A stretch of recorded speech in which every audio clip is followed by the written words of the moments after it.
আমাদেরকে বললেন, আমি জগৎজি তোমরা তুলসী কণ্ঠী গলায় ধারণ করো, কারণ তুলসী কণ্ঠী গলায় ধারণের অনেক মাহাত্ম্য রয়েছে। যেমন তুলসী কণ্ঠী গলায় ধারণ করলে সর্পাঘাতে মৃত্যু হয় না, আবার তুলসী কণ্ঠী গলায় ধারণ করলে বজ্রপাতে মৃত্যু হয় না। তুলসী কণ্ঠী যারা গলায় ধারণ করে প্রতিদিন স্নানের সময় তুলসী কণ্ঠী ভিজে যে জল অঙ্গে লাগে অনেক রোগ প্রতিরোধ ক্ষমতা তাতে আমাদের বাড়িয়ে তুলে, অনেক রোগ থেকে মুক্তি দেয়।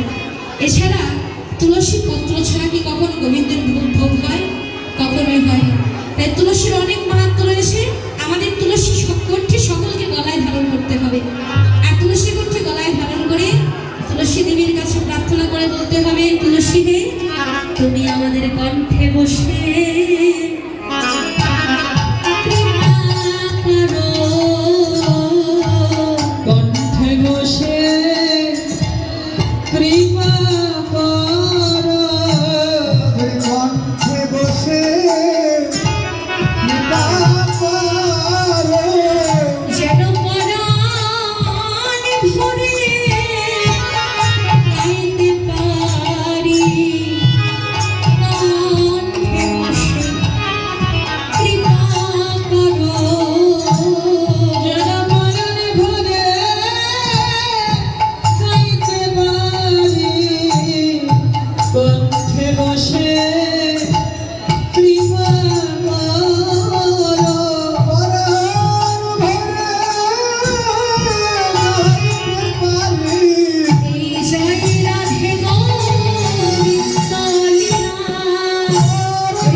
মধুর কথা, কৃষ্ণ কথা, যা শুনলে জোড়ায় প্রাণের ব্যথা।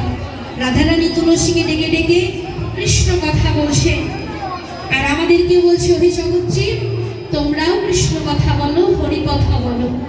আমার আরেকটি বোন ও গোবিন্দ সেবায় দান করেছে, আপনারা ওকে আশীর্বাদ করবেন, ও যেন অনেক বড় হতে পারে সাধুগুরু বৈষ্ণবের চরণধুলি নিয়ে, এবং ভক্তিবতী হয়ে যেন গোবিন্দ চরণে দেহ মনোপ্রাণ আত্মনিবেদন করে গোবিন্দ কৃপা লাভ করতে পারে। এটাই গৌর হরি।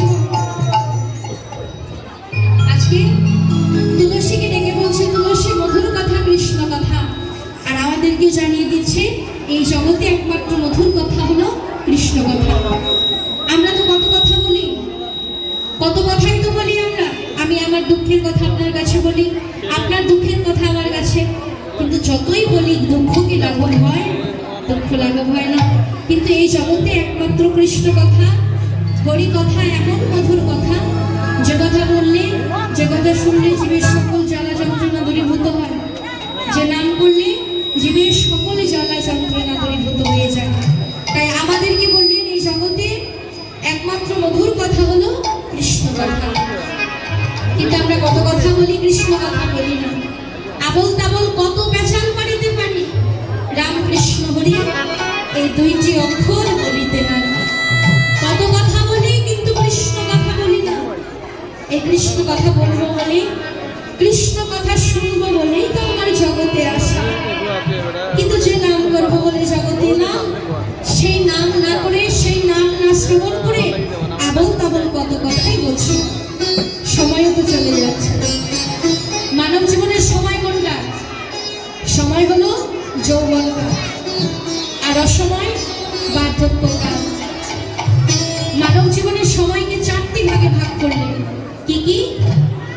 প্রথম সময়কালে,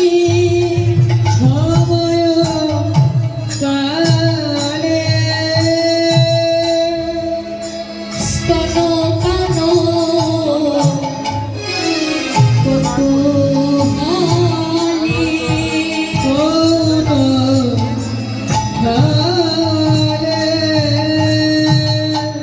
অজ্ঞানে আছিন্ন মতি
কেশব কৌতুক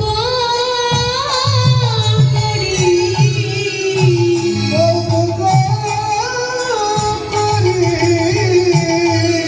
তাহা দেখি হাসে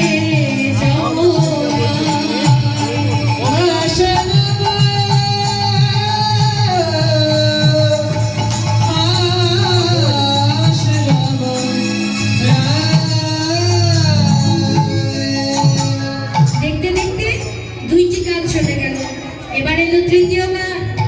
তৃতীয় সময়কালে বন্ধন এসে হাতে গলে, পুত্র পনত্র গৃহবাস আশা বাড়ি দিনে দিনে, ত্যাগ নাহি হয় মনে হরি পদে না করি আস। তিন কাল চলে গেল। এবার চতুর্থ সময়কাল। চতুর্থ সময় এলো যদি, হরিল আখির জ্যোতি, চোখে আর দেখতে পাই না। শ্রবণে না শুনি অতিশয়, শুনি অতিশয়, বলরাম দাসে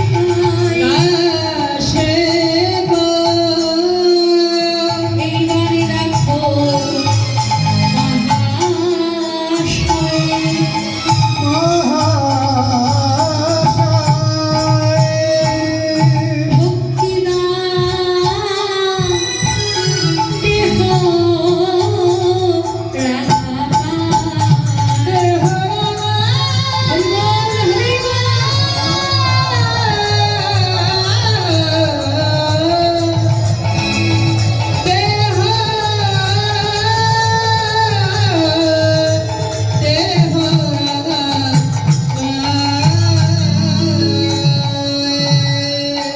দেখতে দেখতে চারটি কাল চলে গেল।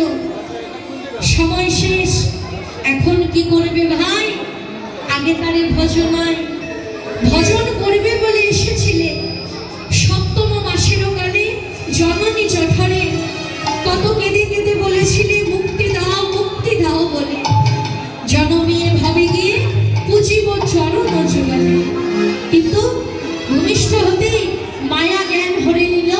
এ কারণে মায়া ফাঁস জীবের গলেতে পড়িল। দেখতে দেখতে সময় আমার চলে গেল। আয়ু বেলা ডুবু ডুবু, আসন্ন মৃত্যুমুখী জীব আমি। কখন ডাক চলে আসবে তাও আমি জানি না। এমন দেবদূত হও, হরিবলা কৃষ্ণবলা ভজন যোগ্য মানব জনম পেয়ে যে নাম করব বলে জগতে না, যার চরণে সেবা করব বলে জগতে না, যে নামের এত মহিমা এত গুণ, কিন্তু হে বৈষ্ণবগণ, ওই হরি